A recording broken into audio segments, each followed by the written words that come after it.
All right, everybody, welcome back to the #1 television program in the history of the entire universe.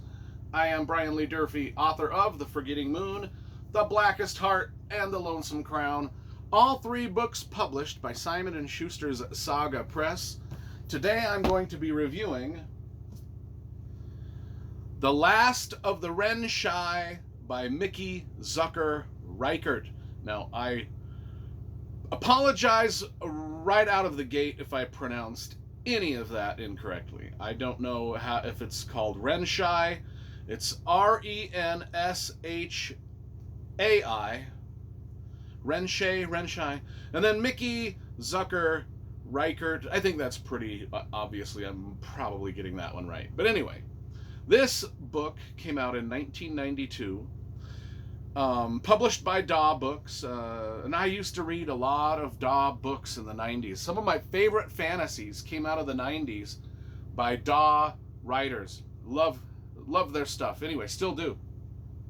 Mickey Zucker Reichert. This is part 1 of her Renshai trilogy, which comprises, of course, this book, Last of the Renshai. Book number 2, The Western Wizard. And book number 3, Child of Thunder. Now, all three books have great covers. Let's talk about the covers first, because you know I love graphic design and cover illustration. All three books have great covers by the masterful illustrator Jody Lee, who's done a ton of illustrations for not only Daw Books, but a lot of other publishing companies. Probably most known for her covers of the Mercedes Lackey books. But anyway, the entire Renshai universe, however, encompasses not only the Renshai trilogy, but this trilogy here, which is called the Renshai Chronicles, which also are 3 books that are dynamite, that have Jody Lee covers. And then we have this other trilogy, which is called, I'm not sure what this one is called. It doesn't have a name. There's just 3 more books in the series. So there's 9 books total in the Renshai universe. And they're broken up into 3 different trilogies. All interconnected, though. Okay, let's talk about this one, because we're going to eventually read and review all 9 of them. But let's start with book number 1. And it starts with a 60-page prologue. Normally you would say, oh my God, that's crazy. Why? But it makes sense, and it's a cool prologue, and it happens in 2 different parts. The first part of the prologue, oh, by the way, before I get too far, there's a wonderful glossary of characters and place names, along with a nice map of the world in the back and also in the front.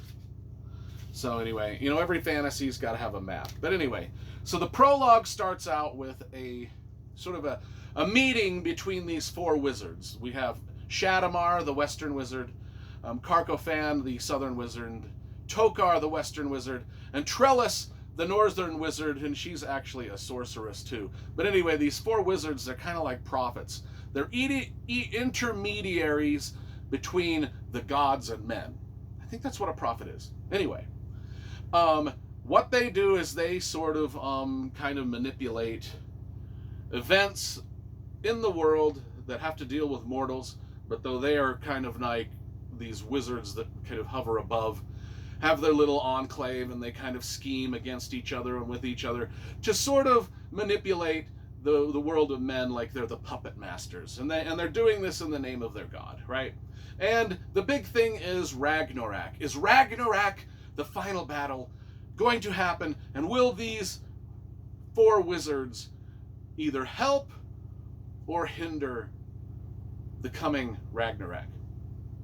And then the second part of the 60-page prologue involves Raich Kalmarison, who's a 10-year-old boy living on Devil's Island, and he is an expert swordsman, even at 10. He's been trained. He's a protege in the Renshai fighting techniques, which is the most deadly sword fighting techniques known to man. In fact, these sword fighters are so good, as they're fighting, they never let their sword touch the ground. Kind of like how you never let the flag touch the ground. These guys never let their sword touch the ground. And if they're fighting a foe, and the foe loses their sword, they never let their foe's sword touch the ground either. In fact, they're so quick with their own blade that if they knock the sword out of another man's hand, they can snatch that sword up out of the air before it hits the ground with the tip of their own sword and pop it into the air and catch it in their own hand. That's how fucking awesome they are. I don't think I could do that in a million years, no matter how hard I trained. But these guys can do it, and Rach can do it at 10 years old. Well, he's got this sword master that's teaching him this, named Colby Calneson. And this is his mentor, sword master. And we get to know them a little bit, and a little bit about the village they're living in. But then the village is attacked. And Rach, the young 10-year-old Rach, is the sole survivor of the attack on the village. And he then has to go on this long, hard, arduous journey of just being alone, thieving, trying to just scrape by on what food he can find and thieve. And he goes on a long journey, ends up in the town of Santa Githi, and he meets the king Santa Githi, and he offers to be a warrior in Santa Githi's army, and he kind of gets laughed at. I know it seems like I'm going into a lot of detail on this, but trust me, I'm not giving away any spoilers here. So this 10-year-old boy shows up at the king's court and says, I will be part of your army, and he's laughed at, and then he challenges the main guy, the main commander of the army, to a sword duel, and of course, he's trained in Renshai. But the thing is, people that are trained in Renshai are sort of looked down upon as demons, and so he doesn't want to really give away all of his techniques to let people know that he is a Renshai. But he still beats the commander. And anyway, he earns his way into the king's graces just by being sort of this talented little swordsman as a 10-year-old. And the king just sorts of adores him after that. And then that's the end of the prologue, and it's 60 pages. Then we jump into the main story. And we get to the main story where Rach is now 25 years old. He's working for the king as a guardsman, as a warrior. And he himself now is training this gladiator named Garn. And now Garn is this brutal, young, angry gladiator, 19 years old, but he's a big dude.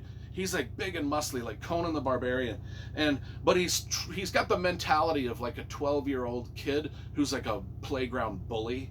And Rach is really struggling to train this kid.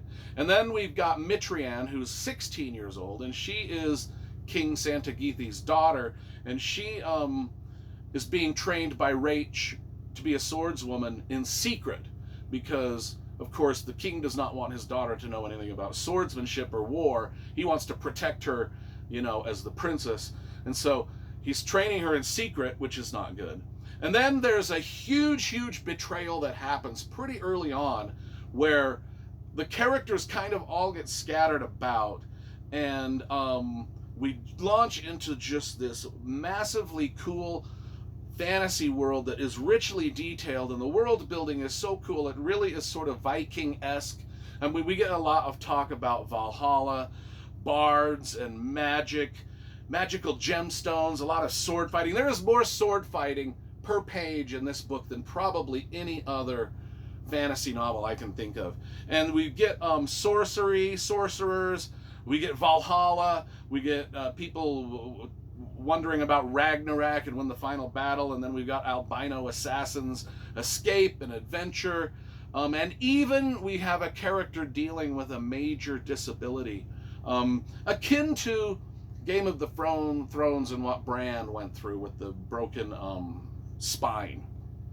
And so we get to see a lot of the world through this one character that suffers a massive betrayal and becomes kind of a cripple.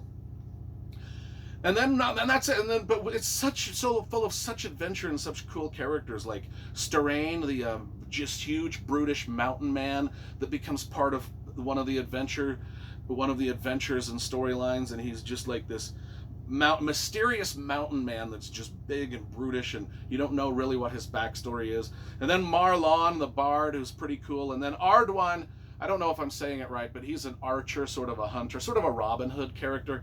And he's, it's Ardwyn, the hunter.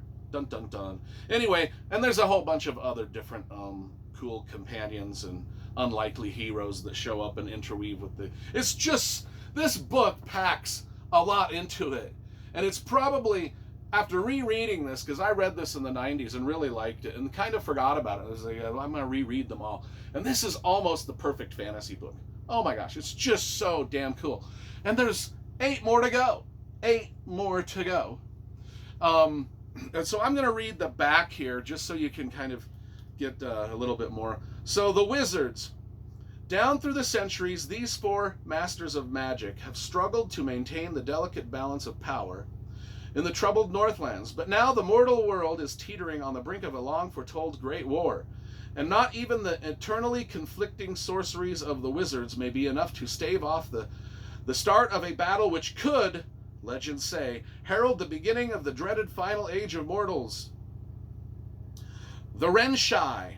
They are the mightiest, most hated, and feared of all warrior races. When their enemies band together in a surprise attack on their homeland, one Renshai will escape the genocidal ambush. And that's Rach, and we talked about him. He is a fighter destined to walk the pathways of prophecy. A lone warrior determined to keep the memory of his people alive and to claim his vengeance on the slayers of his race and the master of destruction, who, if can be survived anyway, whatever, a lot of things happen. Anyway, so it's just a damn good book. Damn good book. 10 out of 10, in my opinion.